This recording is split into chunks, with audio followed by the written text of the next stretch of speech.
Hello guys, welcome to my channel Bithika's home kitchen. আজকে আমি তোমাদের বানিয়ে দেখাবো খাসির মাংসের কালা ভুনা। তো চলো আমি তোমাদের দেখাবো কী কী উপকরণ আমি নিয়েছি। তার জন্য আমি নিয়েছি এখানে খাসির মাংস 500 গ্রাম, ধুয়ে আমি পরিষ্কার করে রেখেছি। নিয়েছি এখানে পেঁয়াজের বেরেস্তা করে নিয়েছি আমি 4টে পেঁয়াজ নিয়েছি আমি, তার মধ্যে আমি এতটা পেঁয়াজের বেরেস্তা করেছি আর এটুকু আমি কাঁচা পেঁয়াজ রেখেছি। আর নিয়েছি আমি লেবু, আমি নিয়েছি গন্ধরাজ লেবু, আমার কাছে পাতি লেবু নেই, তোমরা পাতি লেবু নেবে অবশ্যই। আর এখানে নিয়েছি আমি পেঁয়াজ বেরেস্তার তেল, ভাজা তেলটা নিয়েছি এখানে আদা রসুন আর কাঁচা লঙ্কা পেস্ট করে নিয়েছি। এখানে নিয়েছি একদম অল্প হলুদ গুঁড়ো, লবণ আর সর্ষের তেল। আর একটা তড়কা দেবো আমি, তার জন্য আমি নিয়েছি এটা দুটো তেজপাতা, একটা শুকনো লঙ্কা, আদা গ্রেট করা আর রসুন গ্রেট করা। আর এখানে আমি কালা ভুনার মশলা নিয়েছি 1 চামচ গোটা জিরে, কাবাব চিনি, 3টে শুকনো লঙ্কা, 1 চামচ গোটা মৌরি, গোলমরিচ গোটা, পোস্তদানা নিয়েছি 1 চামচ ছোটো, নিচে এখানে রাঁধুনি, গোটা লবঙ্গ, দারচিনি, এলাচ, একটা স্টার ফুল আর জায়ফল।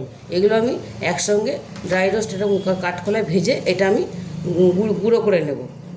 সবার প্রথমে আমি এই মাংসটা ম্যারিনেট করে নেব। আমি এবার মাংসটাকে ম্যারিনেট করব। তার মধ্যে দিয়ে দেবো আমি লবণ, মতো লবণ দিলাম, দিয়ে দেবো আদা রসুন কাঁচা লঙ্কা বাটাটা, দিয়ে দেবো হলুদ গুঁড়োটা,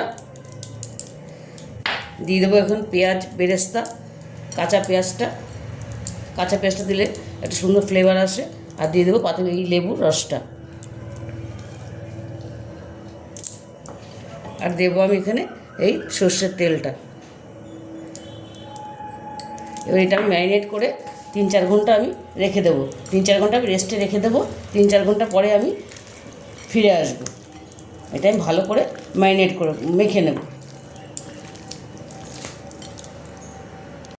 2 ঘন্টা পরে আমি ফিরে এসেছি।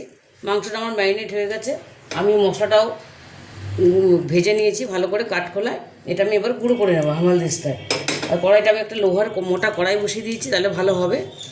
এবার আমি মাংসটার মধ্যে ঢেলে দেবো, ম্যারিনেট মাংসটা আমি ঢেলে দিলাম।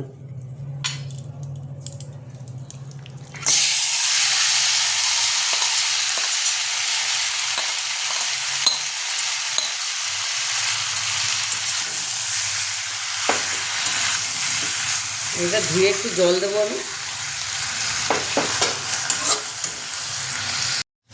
এবার একটু এটা বাটিটা ধুয়ে আমি জল দিয়ে দিলাম। এবার এটা আমি একদম আস্তে আস্তে কষাবো মাংসটা। আমি এটা প্রেশার করে দেবো, তোমরা চাইলে কড়াইতেও করতে পারো। প্রেশার করে দিলে তাড়াতাড়ি হবে রান্নাটা। এটা আমি আস্তে আস্তে ভালো করে কষিয়ে নেব। দেখো মাংসটা আমার কিছুটা কষা হয়ে এসছে। আমি এর মধ্যে একটুখানি কাশ্মীরি চিলি পাউডারটা দিয়েছি। এবার আমি মশলাটা যে গুঁড়ো করেছি হামালদিস্তায়, এখান থেকে কিছুটা মশলা আমি দিয়ে দেবো।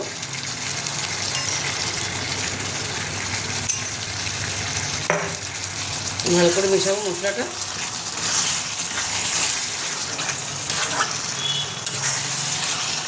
এবার আমি ভালো করে আরও কষিয়ে নেবো আমি।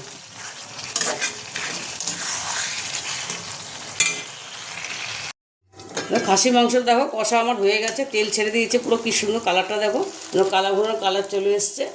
এবার এটা আমি প্রেশার কুকারে দেবো। যেখানে প্রেশার কুকার নিয়েছি আমি এখানে 3টে প্রেশার কুকারে দিয়ে আমি 3টে সিটি মেরে নেব।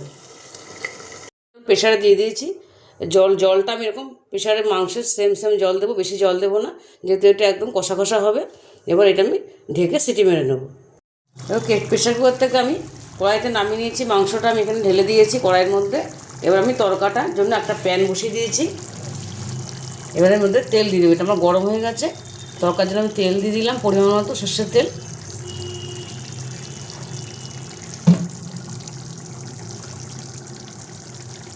দিয়ে দেবো আমি শুকনো লঙ্কাটা, দিয়ে দেবো তেজপাতাটা,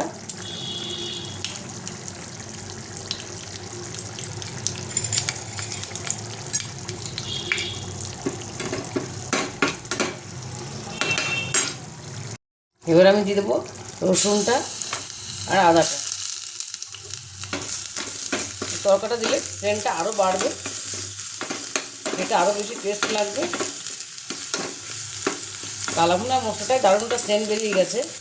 এটা দিলে আরও একটু সেন্টটা বেরোবে। আদা রসুনটা তোমরা জুলিয়ান করেও কাটতে পারো, আমি গ্রেট করে দিয়েছি। কালা ভুনাটা খেতে অপূর্ব টেস্ট লাগে,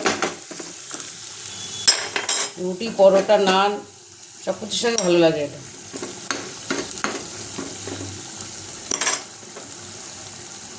এবার আমি এর মধ্যে এটা ঢেলে দেবো। কাটা আমার রেডি হয়ে গেছে, এবার আমি এটা মাংসটার মধ্যে ঢেলে দেবো।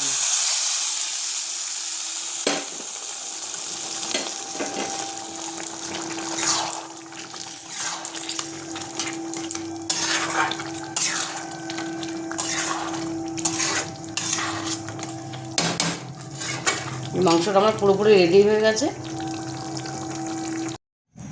মাটন কালা ভুনাটা আমার রেডি হয়ে গেছে, আমি প্লেটিং করে নিয়েছি। দেখো কি দারুণ কালারটা এসছে। তোমরা অবশ্যই বাড়িতে ট্রাই করবে, আশা করি তোমাদের রেসিপিটা ভালো লাগবে। রেসিপিটা তোমাদের ভালো লেগে থাকে তাহলে আমাকে লাইক শেয়ার আর সাবস্ক্রাইব করতে ভুলবে না। টাটা।